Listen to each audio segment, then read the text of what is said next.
Bonjour, aujourd'hui on va parler de l'épisclérite et la sclérite. Pour le plan, on va discuter la définition clinique, diagnostic étiologique et la prise en charge. Premièrement, l'épisclérite. L'épisclérite, c'est une inflammation de l'épisclère qui est le tissu conjonctif situé entre la conjonctive et la sclère. Pour la clinique, on note une rougeur en secteur qui disparaît après l'instillation d'un collier vasoconstricteur qui est le test à la niosiniphine positif. La douleur oculaire est modérée. L'examen du segment antérieur est normal. Pour le diagnostic étiologique, dans la majorité des cas, l'épisclérite est une manifestation clinique réactionnelle non spécifique d'une pathologie de la surface oculaire. C'est pour cela que le bilan d'exploration n'est réalisé qu'en cas de récidive ou de contexte évocateur d'une maladie systémique. Dans 30% des cas, l'épisclérite est associée à une maladie systémique et celle-ci doit être recherchée à l'interrogatoire et à l'examen clinique.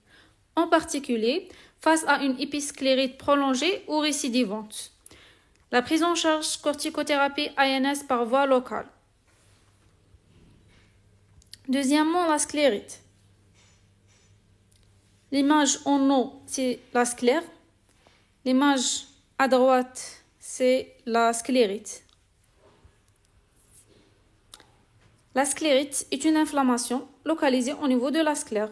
Elle est plus rare que l'épisclérite, mais plus grave. On note une rougeur oculaire en secteur accompagnée d'une douleur oculaire plus importante, parfois insomniante, majorée à la mobilisation du globe. La rougeur ne disparaît pas à l'instillation d'un collier vasoconstricteur. Le test de niosiniphine négatif, on retrouve parfois une photophobie et un larmoiement. Différentes formes cliniques sont décrites. On a la sclérite antérieure et la sclérite postérieure. La sclérite antérieure, c'est la plus fréquente. Elle peut être soit diffuse, nodulaire ou nécrosante. Pour la sclérite postérieure, dans un tableau d'œil blanc douloureux, et le diagnostic sera difficile dans ce cas. Le diagnostic étiologique. Dans 50% des cas, la sclérite est une manifestation d'une maladie systémique qu'il faut rechercher dès le premier épisode.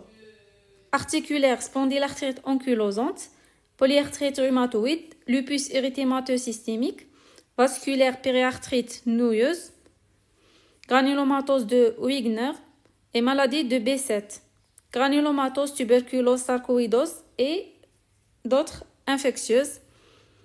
Pour l'évolution variable, récidive dans plus de 30% des cas, régression sans séquelles, apparition de complications telles que cataracte, uveites, amincissement scléral et kératopathie. La photo à gauche, c'est le cataracte, l'autre photo, c'est l'uvéite.